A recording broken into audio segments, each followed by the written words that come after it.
Shalom, shalom. Boa noite a todos e que o Eterno possa estar abençoando a vida de cada um de vocês nesta noite, no nome de Yeshua. Quem vos fala nesta noite é o irmão Rodrigo Dias Silva, daqui da cidade de Cláudio, Minas Gerais, aqui pelo canal Catuve. Um prazer, uma alegria muito grande poder retornar aqui neste canal, juntamente com a permissão do Eterno, e poder falar um pouco mais da palavra do Eterno aqui para todos os irmãos. Primeiramente, eu agradeço ao Eterno pela rica oportunidade de estar aqui e poder falar do amor dele, da sua palavra, das suas mitzvot, seus mandamentos, seus ensinamentos. Agradeço também a confiança do nosso irmão Fernando Bartolomeu, que de maneira bondosa nos fez esse convite para estar transmitindo aqui esta mensagem abençoada, este estudo, essa palavra de fé, essa palavra de coragem, de encorajamento, uma palavra que venha para somar. Louvado seja o Eterno. Quero aqui, antes de ler um texto das Sagradas Escrituras para a nossa meditação, para a nossa reflexão, eu quero muito agradecer também, a sua presença, a sua participação neste trabalho. Louvado seja o Eterno por todas as bênçãos e por todas as maravilhas. Quero dizer que também tem um canal aqui no YouTube. Procura por Rodrigo Dias Silva, servo de Adonai, e vai ser um prazer ter você ali para aprender juntamente conosco, ali naquele canal. Tem ali alguns estudos, muitos ensinamentos abençoados, e isso é muito importante. Bom, hoje eu quero falar sobre um tema extremamente importante, a compreensão dele para todos nós. Nós temos visto muitas pessoas falar no decorrer da nossa existência, da nossa caminhada com o Eterno, sobre a graça e sobre a lei. Na teologia cristã, nos púlpitos das igrejas, nas escolas bíblicas dominicais e seminários, congressos, na literatura cristã, enfim, de uma forma, nós vemos um conceito sobre graça e lei que ele não condiz com a realidade quando nós buscamos esta realidade dentro da configuração hebraica e dentro dos termos originais da palavra do Eterno, nos quais estes termos foram escritos.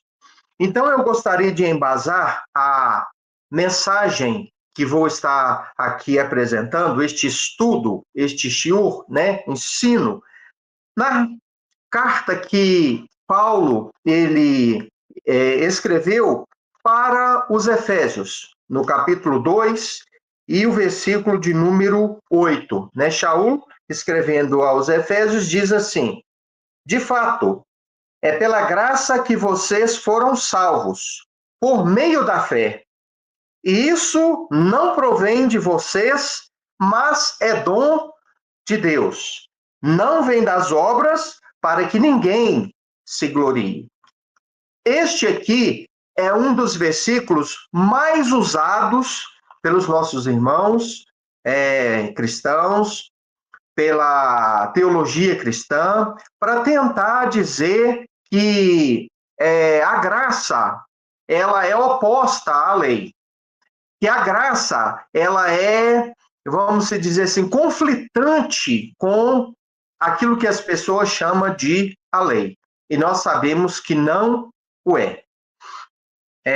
Alguns dias atrás, eu escrevi um texto sobre essa questão e eu gostaria de explorar um pouquinho sobre este texto e sobre esta questão, que com certeza absoluta, ela vai te ajudar a compreender muitas coisas, principalmente compreender este conceito dentro da visão original bíblica, que é a visão judaica, e também a língua hebraica, né? Então é importante você prestar atenção e acompanhar o raciocínio aqui deste shiur, deste estudo. Se a graça e a lei são dois conceitos antagônicos, conflitantes e desarmônicos, onde está a sabedoria de um Deus coerente? Aqui é uma pergunta, né? Já faz essa pergunta porque estes dois conceitos, eles não são, né? Graça e lei não são dois conceitos conflitantes. Não há desarmonia nestes dois conceitos. Por quê? Porque estes dois conceitos, eles sempre estiveram juntos. Se eles são conflitantes, antagônicos, opostos um ao outro, e geram este conflito, então nós deduzimos que o Criador, ele criou algo imperfeito. Ele criou algo que não condiz, que não tem coerência. E nós sabemos muito bem que não é assim. Será que Deus errou, né, quando ele deu a lei e ao criar a sua graça? Será? Não. Dizem alguns teólogos, né, falam sobre isso, né? Então nós concluímos quem errou na história. Quem errou não foi Deus, não foi o Eterno, né? Estes dois conceitos, eles não são opostos, antagônicos e conflitantes. Então, quem apresenta eles como errôneos, como conflitantes, como desarmônicos, é a teologia cristã. São os nossos irmãos que desenvolveram uma teologia em cima de conceitos bíblicos, mas desenvolvido com uma ótica romana, com uma ótica segundo os conceitos gregos, filosóficos, romanos e também gregos, né? Então, quando a gente parte para o hebraico e você mergulha dentro da cultura hebraica, dentro da cultura do povo judeu, você vai ver que o judeu, na sua mente, ele tem essa questão de a graça do Eterno, a graça de Deus, e também as leis de Deus, a sua Torá, como algo completamente harmônico, como algo completamente relacionável um com o outro. São dois conceitos que são como o braço esquerdo e o braço direito do mesmo corpo. Então, quem errou na história não foi o Eterno. Quem errou na história, e aprendemos esses conceitos que eles são conflitantes, que eles são desarmônicos, que eles são incompatíveis com a teologia cristã. É bom nós entendermos isso. Então, os teólogos cristãos, sim, fizeram uma bagunça ao criar, desenvolver uma doutrina, a doutrina da graça, a teologia da graça, e quando eles conceituam a questão da lei, né? Eles conceituam a questão da Torá, que nós chamamos de Torá, né? Eles conceituam de acordo com a teologia cristã sistemática como a lei. Então, assim, quando se estabelece este conceito com base cristã, os dois, então, passam a ser realmente conflitantes e desarmônicos. Dizem que estamos no tempo da graça, que já passou o tempo da lei. Afirmam ainda que Jesus, cujo nome hebraico nós sabemos muito bem que é Yeshua, aboliu a lei e inaugurou um período chamado período da graça. Então, queridos, quando você abrir a sua Bíblia, ao se deparar com Mateus 5, 17 e 18, você vai ver o próprio Yeshua falando que de maneira nenhuma ele veio para abolir a lei. Ele veio para desfazer-se dos ensinamentos do Pai. Então, de maneira nenhuma ele fez isso. Lá está escrito: não penseis que vinha abolir a Torá ou os profetas. Não vinha abolir, mas vim torná-los pleno. Ele veio plenificar. No grego, né? Aqui está plerosai, que significa completar algo, né?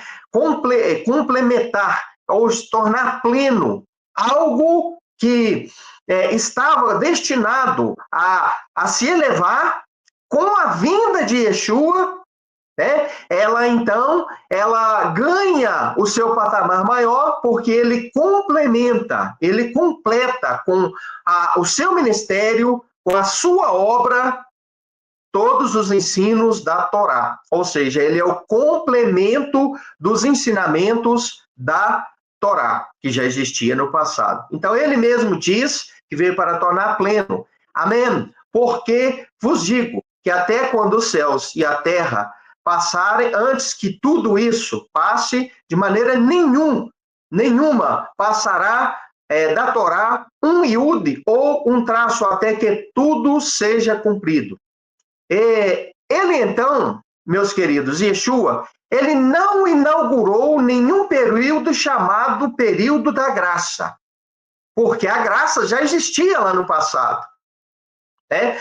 O que ele fez foi amplificar a graça que já existia com o seu sacrifício, com os seus ensinamentos, com o seu derramamento de sangue, com o seu sacrifício de um justo tzadik inocente. Ele amplificou, ele ampliou este conceito chamado graça, que não é um período. Tirem da mente de vocês que estão assistindo essa transmissão que a graça de Deus, ela é um período, que a lei era outro período que passou com a chegada da graça. Isso não existe. Então, este é o propósito maior deste shiur, deste ensinamento. Mostrar para você que a lei está presente hoje no período que as pessoas chamam de o período da graça, e que a graça esteve, está e sempre estará presente neste mundo no período passado, que as pessoas dizem que é o período da lei. Então, entendam isso.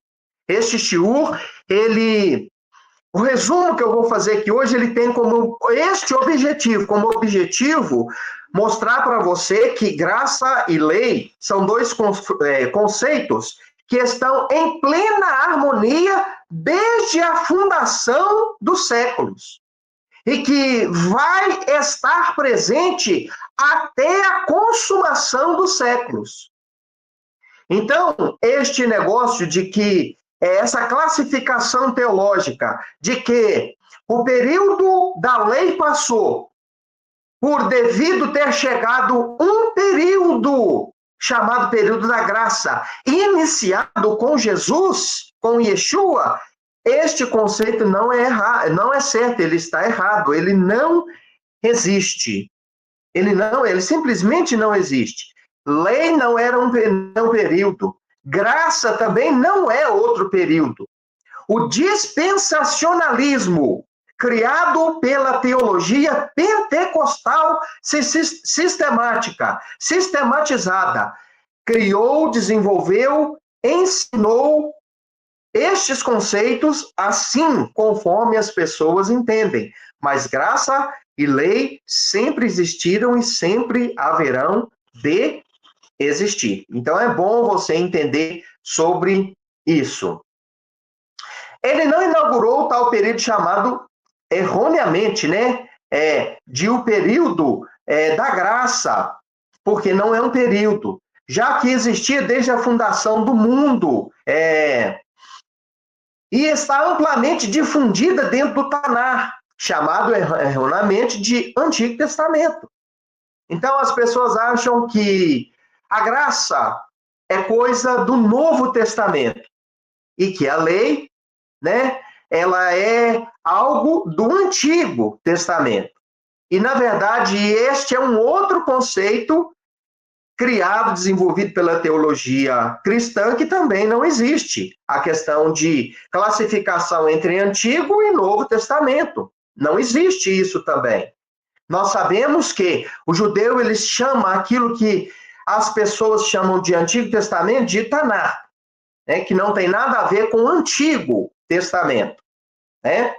E os judeus messiânicos, né, aqueles que creem que Yeshua é o Mashiach, creem naquilo que as pessoas chamam de o Novo Testamento, chama este conjunto de livro de Brit Hadashah, ou seja, aliança renovada.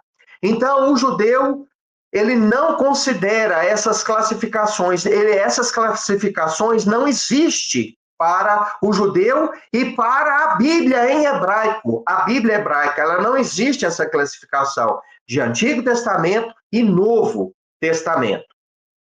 Então, encontramos amplamente difundido dentro do Taná, ou, para você entender melhor, aquilo que as pessoas chamam de Antigo Testamento, aquilo que vemos as pessoas falar que é a graça, que é o período da graça. A graça esteve presente lá no passado, né, junto com, paralelamente, a lei ou a Torá.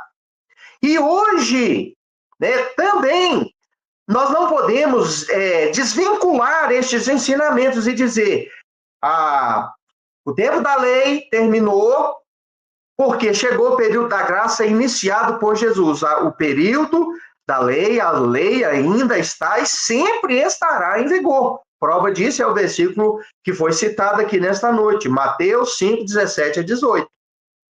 Fala claramente, né? Claramente, quando ele diz aqui, ó, de modo nenhum passará a Torá, ou um iude, ou um só traço, até que tudo seja cumprido. Yeshua falou, passará os céus e a terra, mas as palavras dele não haverão de passar.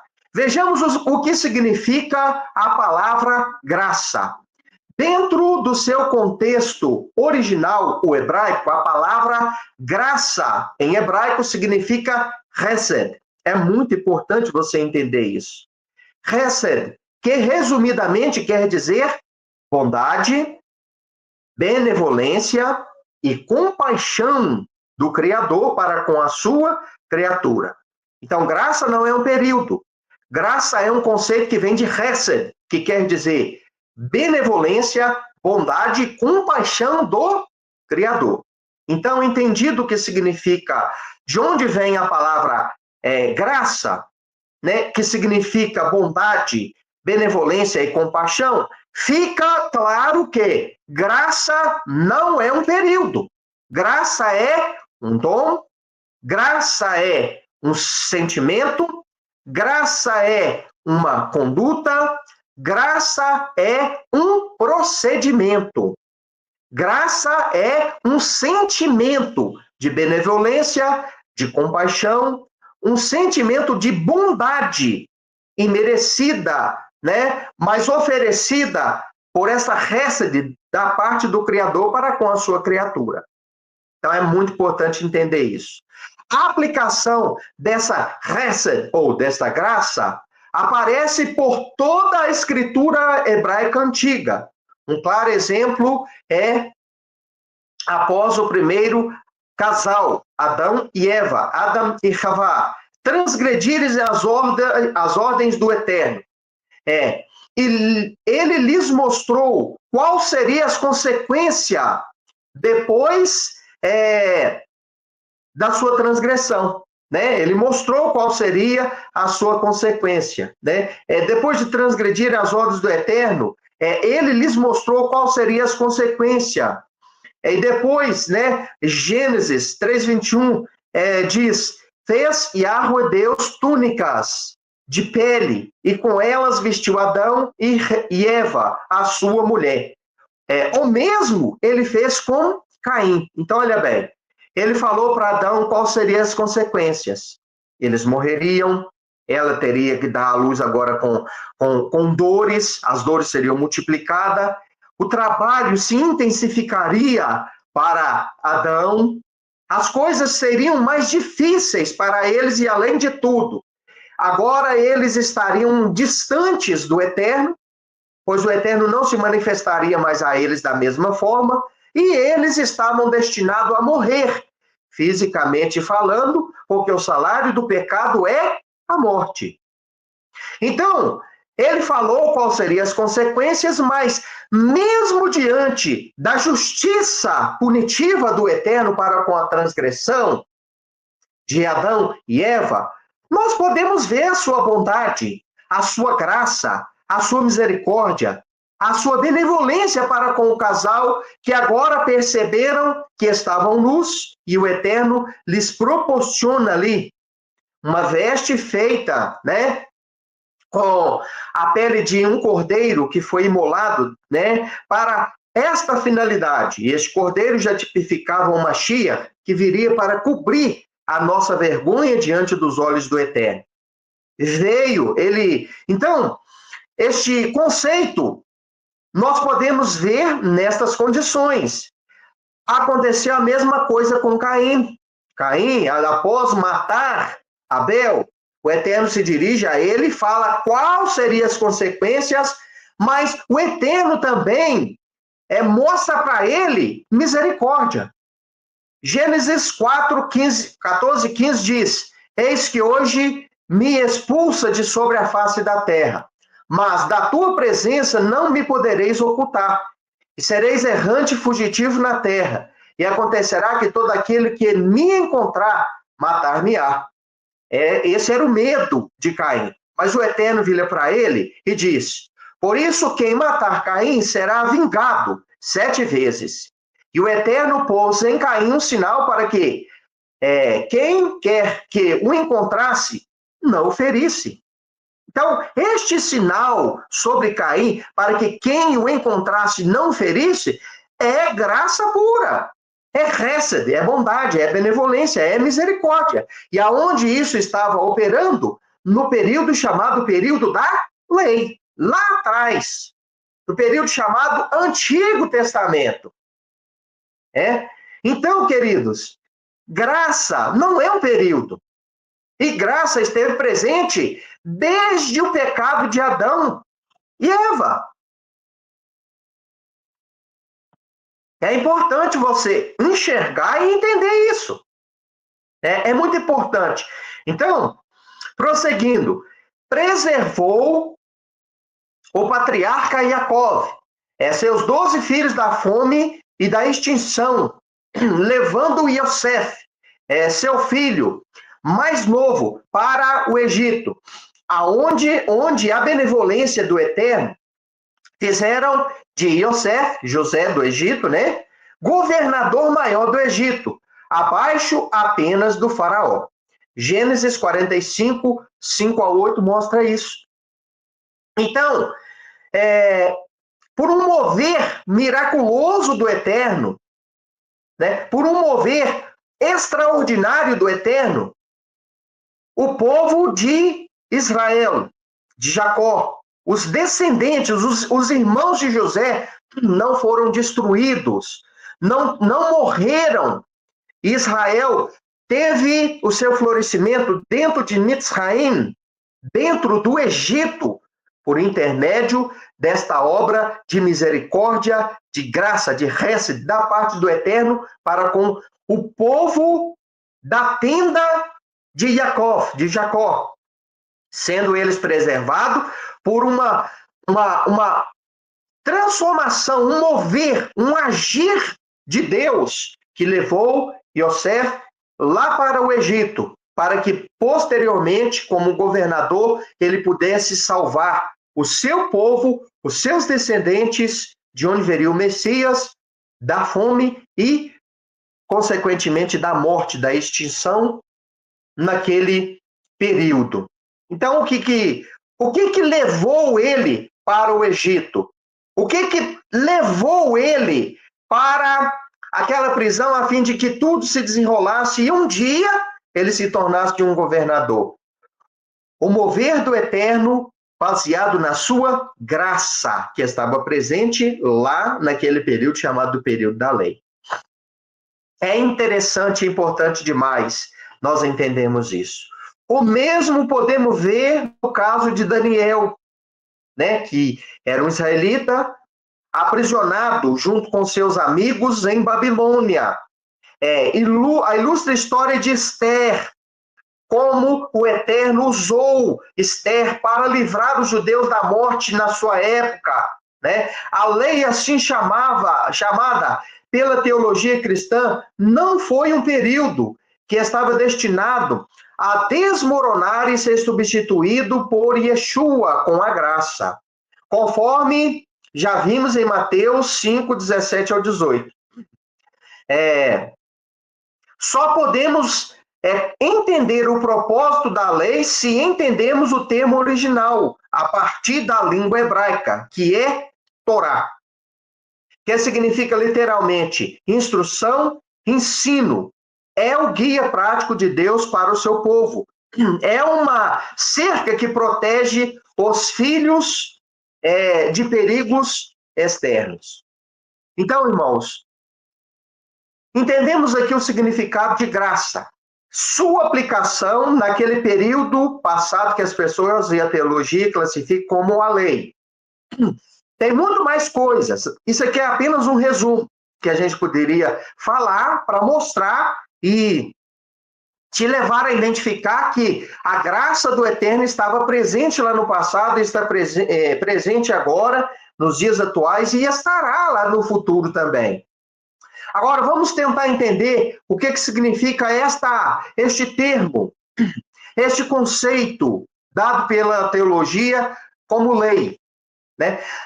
Para você entender bem, você tem que entender a originalidade, que não tem nada a ver com lei. Você tem que ir para o termo de onde veio e foi interpretado e traduzido para as Bíblias o termo lei que nós conhecemos. Né? O termo é Torá. O que significa Torá? Corretamente entendendo, instrução e ensino do Criador para a criatura, né? Então, a lei também, ela não é um período. A lei, ela são as instruções de Deus, são os ensinamentos de Deus que ele dá para a sua pela sua graça, com a finalidade de proteger um povo, de santificar um povo, de nortear, né, a vida de um povo, de limitar, não para aprender, mas para proteger um povo de perigos externos. Então é importante você, eu, nós entendermos este conceito. São instruções passadas pelo Criador a fim de educar, proteger, preservar a santificação de um povo do qual viria o Mashiach, Yeshua. Então, se Yeshua veio de Israel, Israel precisava de cuidados, de proteção, de viver de conformidade com as instruções do Eterno, a fim de que eles não fossem extintos, sua fé fosse preservada, a sua identidade mantida até nascer o Mashiach, que planificaria a obra do Eterno, a obra do Criador. E assim sucedeu. Portanto, não há contradição, nem desarmonias entre lei e graça. Bondade, misericórdia, benevolência, ao lado de instruções e ensino, porque graça, Hesed e Torá, lei, é isso. São misericórdia, bondade, benevolência do Criador, junto, ao lado, paralelamente, com as suas instruções, seus ensinos, sua doutrina, seus ensinamentos para o ser humano nortear, né, a sua vida por eles. Então, essas duas coisas estão completamente misturadas, juntas, elas são harmônicas e não desarmônicas e conflitantes. É bom nós entendermos esta verdade. Então, queridos, portanto, não há contradição nem desarmonia entre estes dois conceitos de um pai amoroso visando a santificação, proteção e preservação de seus filhos, por meio das instruções que deixou lá no Sinai. A Torá é o guia prático, a bússola, a constituição do reino de Deus dado a uma nação que foi colocado como luz entre as nações da terra. Or Hagoim, luz para as nações, de onde viria a luz maior, Yeshua HaMashiach, capítulo 8, versículo 32, de Yohanan, ele disse, né, 31 não, é 12, versículo 12, eu sou a luz do mundo. Quem me segue a mim não terá, não morrerá eternamente, mas terá a luz da vida.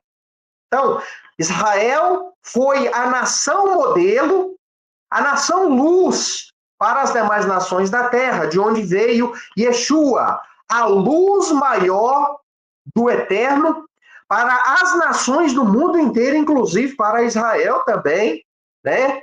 A fim de que eles viessem a entender corretamente as instruções, a Torá, a lei do Pai. Entendendo esses conceitos, vamos prosseguir. Então, a Torá é o guia prático, a bússola de Deus para os homens. Lei e graça são inseparáveis. É como duas irmãs gêmeas. São como braço esquerdo e braço direito. Tentar separar uma das outras é como você tentar, meu irmão, tirar um peixe de dentro da água e querer que ele continue vivo. Ele não vai continuar vivo. O peixe precisa da água. A água, né, ela dá vida para o peixe. Ambos estão em harmonia, peixe e água. Desassociar o peixe da água é trazer morte para o peixe e a água ficar sem vida, ficar sem o ser vivo que habita nela. Então, graça e, meus queridos irmãos, lei, né, são dois conceitos inseparáveis. Não são dois períodos, são dois conceitos. Entendido isso, vamos prosseguir. E é isso que a teologia cristã faz. Ela desassocia, né? E ela deturpa quando ela desassocia um do outro. Ao pregar uma graça sem lei, ou dizer que a lei foi substituída pela graça, ela acaba aleijando um corpo harmônico, cujos membros dependem uns dos outros. Da mesma forma que podemos ver a graça presente no período chamado pela teologia cristã de lei, podemos ver a lei presente no período que também é ensinado pela teologia cristã, né? Período da graça. Exemplo, a guarda do Shabat é algo que as pessoas acham que é coisa de judeu e que é coisa do passado. Se você abrir sua Bíblia em Atos 13, versículos 14 e também versículos 43 a 44, você vai ver os discípulos de Yeshua falando no Shabat, guardando o Shabat, vivendo esta realidade que muitos dizem ser coisa da lei, do passado e para judeu. Então, se isso é coisa da graça, da lei, e não mais da graça, por que os líderes escolhidos, nomeados e enviados por Yeshua estão guardando o Shabat e estão procedendo da forma que a lei prescreve no Shabat? Então, nós vemos a lei presente, as instruções do Eterno sendo guardada por aqueles que as pessoas dizem que são personagens do Novo Testamento no período que dizem ser o período da graça.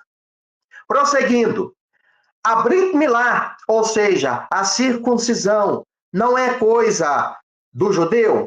Não é coisa do passado? Jesus não aboliu estes ensinamentos? Então, por que ao abrir nossa Bíblia em Atos 16, 1 ao 3, nós vemos Shaul, Paulo, fazendo a Brit Milá em Timóteo? Por que Egésivos, um primeiro historiador dos nazarenos, dos Netzarim, que viveu, viu, conversou com os próprios apóstolos, que viu os primeiros discípulos de Yeshua, por que ele diz em seus escritos antigos, né, que fora transcrito, copiado, usado por Jerônimo, por Epifânio de Salamina, entre outros chamados de pais da igreja. Ele usou os escritos de Egésivos, que escreveu que este era um procedimento normal entre os primeiros seguidores de Yeshua lá do primeiro século, a prática da circuncisão da Brit Milá, que não cessou com a chegada de Yeshua e com aquilo que as pessoas chamam de o período da graça. Vamos lá, prosseguindo. O voto de Nazireu, né? Descrito em número 6 na Torá, né? Versículos 2, 5, 9, e aplicado aqui em Atos, né? Capítulo 21, verso 24. E também outros textos, né? Vemos estes votos sendo praticados por Shaul, por Paulo. Então, nós podemos identificar ensinamentos, instruções, coisas que as pessoas chamam de a lei, dentro da configuração de fé dos primeiros discípulos de Yeshua. Então, guardavam eles todas as festas do Criador, né, ordenadas lá em Números 23. Lá está a lista completa de todas as festas. E aqui em Atos 18, verso 21, está falando dos Talmidim de Yeshua guardando estas festas. Então, nós podemos identificar coisas referentes à Torá, aquilo que as pessoas chamam de um período da lei, dentro do Novo Testamento, na Brit Hadashah, sendo praticada por aqueles que as pessoas chamam de seguidores de Jesus, apóstolos, dentro do período chamado, erroneamente, né, lógico, de graça, que ultrapassou a lei, né? Então é importante nós entendermos isso. Na fé do primeiro século, não havia a distinção entre Novo e Antigo, ou Antigo e Novo Testamento, graça e lei, lei e graça, Israel e igreja. Não existia isso, irmão. Estes conceitos eram desconhecidos por Paulo, Pedro, Tiago, João, Tadeu, enfim, André, Judas. Era desconhecido esses termos, lei, graça, né? Esses conceitos, conforme a teologia ensina, Antigo e Novo Testamento, igreja e Israel, não existia isso. Isso foi coisas que foi surgindo com os escritos dos pais da igreja, né? Então, eles não conheciam isso. Os nazarenos, eles tinham um conceito totalmente diferente, conforme o testemunho de Epifânio de Salamina atesta. Olha o que ele disse. Os nazarenos aceitam o Messias de tal maneira que eles não deixam de observar a fé antiga. Então, olha bem, aqui ele está falando dos nazarenos, os discípulos, os apóstolos e os seguidores, né, de Yeshua que estavam ao lado deles. Eles não deixam de aceitar, de observar a fé antiga, ou seja, a lei de Moisés, a Torá, os ensinos judaicos, né? Eles não têm ideias diferentes, mas confessam tudo exatamente como a Torá, ou seja, a lei de Moisés, né? Proclama e da forma judaica, exceto por sua crença no Messias. Então, aqui ele deixa claro que a única coisa que diferenciava o Nazarim, o messiânico, o seguidor de Yeshua, judeu, do judeu tradicional ortodoxo, que não creia que Yeshua ou Jesus é o Messias, é simplesmente o fato dele acreditar que Jesus, Yeshua, é o Messias e o ortodoxo não. Era a única diferença. Então, eles viviam exatamente de acordo com a Torá. É bom nós entendermos isso. É importantíssimo, né? Nós entendermos esse conceito, nós entendemos isso.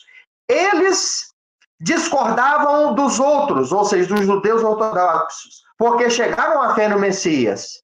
Eles acreditavam que o Messias é o Filho de Deus, que nasceu da Virgem Maria, e eles declaram que Deus é um e que seu Filho é Yeshua HaMashiach. Então, isso aqui foi o testemunho de alguém que viveu lá naqueles dias com os apóstolos e escreveu para minha e sua elevação espiritual, para o meu e o seu entendimento, para a nossa compreensão nos séculos que vieram depois dele, e serve até hoje e vai servir para sempre. Ele é um testemunho ocular da fé daqueles homens, que é extra bíblica, mas que está em harmonia com a Bíblia e não em desarmonia. Então, Epifânio de Salamina, né, no seu livro Panário 29, 7, 2. Teologicamente, chegamos ao ponto em que estamos através das penas dos pais da igreja e dos concílios. Então, por que teologicamente a coisa tomou este rumo? Foi a pena dos pais da igreja. Não é a Bíblia. Não é a teologia, vamos dizer assim, judaica, os ensinos judaicos. Não é a fé hebraica que ensinou tais conceitos. É a teologia cristã greco-romana. Então, a coisa chegou neste ponto de dois conceitos harmônicos se transformando em desarmônicos, dois conceitos tão amplamente mostrados dentro da Bíblia, que sempre tiveram juntos, agora estarem separados e serem opostos. Por quê? Por causa da teologia. Né? Então, vamos lá, para nós finalizarmos. A fé do primeiro século, na fé do primeiro século, não era assim. Busque a verdade e que o Eterno te abençoe. Então, queridos, este ensinamento ele foi resumido aqui dentro desses 42 minutos, já estou passando, né? Mas procure compreender dentro deste prisma este assunto. Procure enxergar o que os judeus ensinam sobre graça e lei. Toda vez que um judeu for te ensinar e que ele for utilizar a língua mãe para te instruir a respeito de graça e lei, estas coisas que foram ensinadas aqui, elas vão chegar até você e muitas outras coisas além, mas nunca será passado para você por nenhum tipo de ensinador que tem esta fé aprimorada, né? Embasada dentro da originalidade da fé, da língua hebraica, da vida, da vivência judaica. Ele nunca vai te ensinar que graça é um período que passou, né, que chegou para fazer passar um período chamado lei que já passou. Não. De maneira nenhuma. A fé hebraica ela vai te ensinar isso. Espero que este ensinamento tenha colaborado, contribuído, pelo menos um pouquinho, para a sua compreensão a respeito deste assunto. Que o Eterno te abençoe. Abra meus olhos, teus olhos, nosso entendimento para a compreensão da verdade. Shalom, shalom e boa noite a todos.